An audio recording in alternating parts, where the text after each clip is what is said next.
Hey folks, this video is sponsored by Upstart. Listen, when it comes to paying off debt, it can be a super long, brutal, uphill battle. Minimal monthly payments from high interest rates result in an endless cycle of debt, and it can feel like you'll never, ever get out. Upstart can help.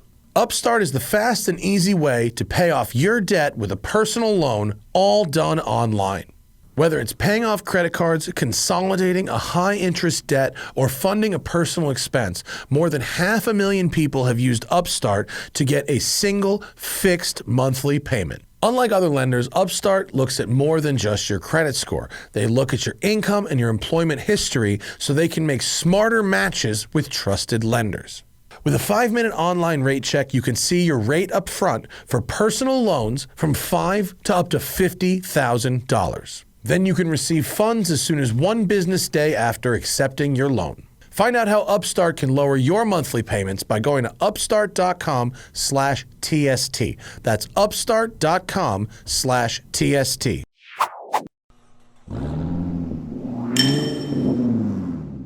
Morning, folks. Welcome to a car that, unless you live in California, you've probably only seen on Doug DeMuro's channel. Yeah. This is the 2021 Toyota Mirai. It's a one-state vehicle. Yeah. It's available in California only. And that's because it runs on hydrogen. And there are only hydrogen filling stations in California. In fact, there might be one in Connecticut. I read. Yeah. One. There's not a lot of places to get hydrogen. And that's because it's like a symbiotic relationship of not a lot of hydrogen cars and not a lot of hydrogen stations. And a lot of people don't really understand hydrogen. And a lot of people don't feel comfortable having seen, the Hindenburg driving around with a car full of hydrogen. I understand this perspective. Right. I do. The Mirai also used to be very, very ugly. And so, yeah, I definitely don't want to inconvenience myself for an ugly car. It was like a scowling Prius that was wearing motocross gear or something. Yeah. It was so bad. It was like a prototype that they forgot to take the camo off of. Right. It was bad.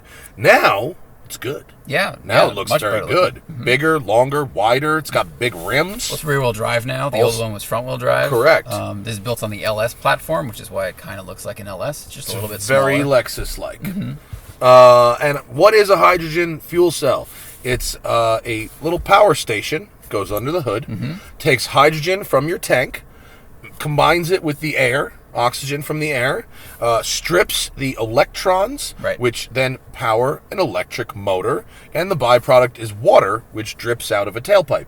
So you go around trickling water like your grandpa. Yeah, when you park, sometimes it just goes psst, and there's just like a little puddle that grows at your feet. Yes, a conservatively styled Toyota that leaks water. That sounds like my grandpa, doesn't it? The hydrogen fuel cell makes 185 horsepower and 221 pound-feet of torque, which doesn't sound like much, but as you'll see, I think it makes pretty good use of it. 0 to 60 is 9 seconds, but actually I think it feels quicker than that to drive it. And Toyota says you can get 402 miles per tank of hydrogen. This is the limited trim. So there's a base trim and a limited trim. The base trim is like $51,000. Yeah. The limited is almost $67,000. Yeah. The limited pretty much turns your Toyota into a Lexus. It's a Lexus, but for the badge. These are Lexus seats. That's a Lexus steering wheel. Like, this is 96% of the way to a Lexus. Yeah, and if you get some of the trim in different colors, it actually looks even more expensive, I think. Right. So it has like a Prius-style shifter, and we're off. Put it in D with regen. Shazam! To the future.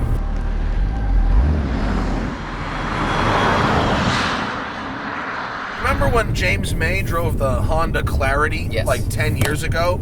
And he was like, this could be the future. It's an electric car that you fill up like a gas car. And on the surface, what's not to like about that? We keep our... It's an electric powered vehicle that has 0 tailpipe emissions, aside from water, which we could use more of here in California. And we get to keep our habits. Right. We go to a station and fill in 5 minutes, and that should be pretty much it. So what's wrong, Zach? Well, part of it is that extracting hydrogen is a very energy-intensive activity. So there's not pure hydrogen doesn't just exist in the world. Although hydrogen is one of the most abundant elements in the universe. So to get it, they have to, like you said, they have to extract H from H2, but that requires either electricity or which has to be created by either coal or gas or something. So here, most of our hydrogen is made extracted from natural gas, which is kind of a dirty process. Yeah. So I think the goal is that we develop systems that extract hydrogen using renewable energy. There's the right. Exploration Voyager, or whatever it's called, the Toyota sponsored boat. And so what that is, it's a hydrogen powered boat that uses... Oh, I'm sorry about the cans in the back seat. I apologize. It uses solar and wind to desalinate seawater and then use electrolysis to extract the hydrogen from it. That's cool. Right. I see a good use for that when you've got renewable energy sources, to work with. Let's go back to the car, though, and I apologize about that. It feels like an EV. It's not like a super fast dragster EV, but it feels like an EV. It has one gear. It has instant torque. It feels really at home in the city, where you're going light to light, 0 to 40 and back. Yeah. Repeatedly. I mean, I don't want to cyclist. I don't want to seem like condescending, but this would literally be the very perfect vehicle for like an Uber Lux driver that lived right up the road from one of the stations. That's kind of like someone who covers a lot of miles in a relatively small area. Yeah, because you have a 400-mile range, but you could easily drive 400 miles away from the nearest station. And then, I went to Spring Mountain this past weekend, and for a moment my brain was like, what if I took this? And then I realized I would have been stuck there.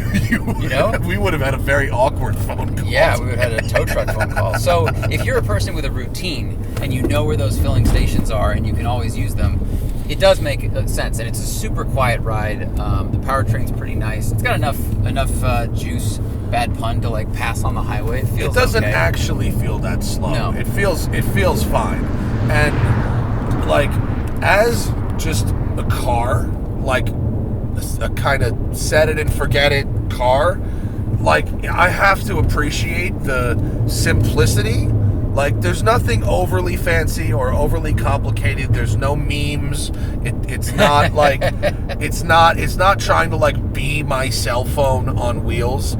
It's like a really, really nice, really well put together and very refined Toyota that like straddles that badge of all, like a Land Cruiser. Yeah. It's like, this is really too nice to be a Toyota. And it's priced like it's too nice to be a Toyota. Definitely. But it's not quite to the Lexus. Like, the interior to me is not quite as shiny as a Lexus. Yeah, if this is like some wood grain and a spindle grill away from being a Lexus. Yeah. It's really very close to a Lexus product in almost every way. Or you could say that it is like the most delicious Prius ever made. Absolutely. And far, far better looking than any Prius has ever been or could be, just because of, I think, the architecture and the general shape of the body. It's very pretty. The proportions are very good. Yeah. Great color, too. This blue is excellent. They've done a little bit of flake. Well. Why don't we find a spot and Zachary can motor us back up the hill while regaling us with tales of filling up at a hydrogen station in Los Angeles, which I didn't get to do. I drove off 3/4 of a tank in like 4 days. I drove a lot, and then I said, Zach, go fill it up. All right. So, upward. Admittedly, I was cruising, but I had the gravity assist. Well, but that's what this car is for. I mean, how hard could we really drive this in the canyon? We're not going to impress anybody unless things go really wrong and then we somehow correct them. Like, we're talking about the car and I think the use and ownership of it versus like how does it handle in the corner. It's 50-50 weight distribution. Yeah. For those of you who care about such a thing, and it's rear-wheel drive, but I don't think you're going to see these in any track days. So filling it with hydrogen, I didn't read the manual before I did that, of course. I just kind of hopped in the car. So I pulled up the map, Yeah. and I went to the POI section, and it had gas stations and all the other POIs you expect, like restaurants. There was no hydrogen filling thing in the map. And for a second, I was like, what am I doing here? But I went to home, and I went, there's an app. Oh, and hydrogen. then you go to fuel. Oh. So I think what they did is they took like the regular existing nav, and then they just kind of band-aided it, which does work. Like once I knew that was there, it's quick. We don't have enough service here to find the nearest filling station, but when you do that, it pulls up everything within like a 60-mile radius. And what's good is it says, okay, these are online and offline. So much like Tesla stations or EV Go, it's telling you which ones are working and not. And I think when they're not working, it's because they're out of fuel. I heard from a hydrogen car owner that the ownership experience of his hydrogen car is fabulous right up until he needs hydrogen and he can't actually get to the station. Yeah. So that's really a problem. So I had, you left me like half a tank, which is plenty. So the nearest one to me said offline. And I was like, let's go see what this is about. So I drive there and I pull up and there's a guy in an old last generation Mirai. And I park the car and I walk up and I say, just playing dumb, I was trying to engage in conversation. I go, hey, is this one working? And he goes, no. And he gets in the car and he drives away. So that's an example. I think much like an electric car, you don't want to wait to get hydrogen until you really need it. Oh, like that's you annoying. need to leave a buffer. Yeah. And then I went to the next one, which was 5 miles away, and the filling process is easy. There's like 2 nozzles. Basically, you choose the pressure your car's rated for. You plug it in, you hit a button, and it just fills. And it starts and stops as it's filling. And how long did it take? 6 minutes. Okay, so like a tank of gas, pretty much. Pretty fast. Close enough. The downside, though, is that it doesn't, when you find the station here, it doesn't say it's at a Chevron or what, it just says an address. So I got to this intersection, and there were 3 gas stations at this intersection, and I look around, and there's no sign that says hydrogen, there's no big glowing thing. Where? Because I later saw a tiny sign that says this is not a Chevron product. So I think it's like a land lease thing. So I had to look around and drive to 2 gas stations before I figured it out. Tank for your grill. Yeah, exactly. So that was less than, if you're competing against the Tesla charging experience or even the EV even the one, regular EV charging experience. Those do win. This did win on speed. So you just put your credit card in and blah blah blah. You buy it like gas. Yeah, and if you buy one of these or if you lease one of these, Toyota gives you $15,000 in prepaid hydrogen card credit, which is a F-ton of money. That goes back to my Uber Lux plan. Mm-hmm. You know what I mean? If you're getting free gas, $15K, that's going in your pocket. Absolutely. You know? Yeah, absolutely. And you do have to think that if you're mostly city driving, how quickly are you going to go through that much money? It's going to take a couple of years. So you need a 3 to 6 year lease or ownership to really justify that. And how much did it cost on the Amex to put a half a tank of hydrogen in this? It was a lot. It was like $60 or $80. What? Yeah, I have a shot of it. Seriously? Yeah, no, it's a lot. And there was no card in here. Was it more than gas? Yeah, it's more than gas. It's more expensive than gas.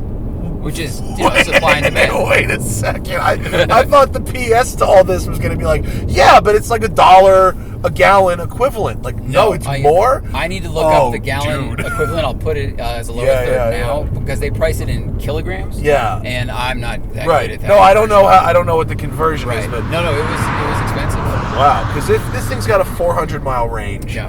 And an economy car would also have a 400-mile range, right? Give or take. Yes. It's more than an EV would have, but a Camry is going to have a 400-mile range. Right. You know? Yeah. That's where it falls apart, isn't it? Right. So that's unfortunate. Like any new technological endeavor, this really is asking a lot of the early adopters. Well, and this is like vaccinations where you need a lot of people. If enough people don't show interest in the car, the network will never grow, and if the network never grows, you're never going to get anyone to buy into the car. Right. This seems like so much resources to put in a car that you can only sell in one state, and that only really a couple of people are going to go for. Well, what Toyota did a few years ago is they opened up all their patents for hydrogen for free. So I think they're trying to get people to develop Right. stuff and come into this field by saying, look, you can look at our tech, you can look at all of our stuff. Yeah. Please join us in this because, well, they've made a big bet on it. And also, I think they think it is a really good solution. And, you know, if we had hydrogen created by renewables, and Right. renewables were as good as they're supposed to be, and you didn't have to take out as many minerals and all that other stuff, like it does make it is nice to fill quickly and Right. only emit water is good. But right now, this is expensive. But that's why they give you get about $14,000 in tax credits and you get $15,000 in prepaid fuel. Yeah. So You're not really paying $66,000. Yeah, right? you're paying not. That's not the out-of-pocket 40. cost. Right.